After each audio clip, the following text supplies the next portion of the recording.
What does error code CH38 mean on your AC?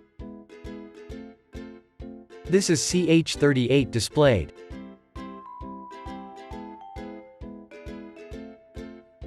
Your LG air conditioner can alert you if there is a low refrigerant level through the display.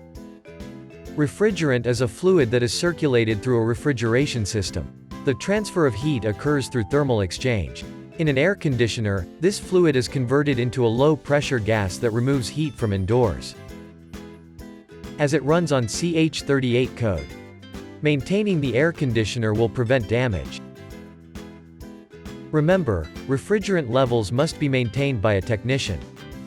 Instability in the electrical system can cause errors.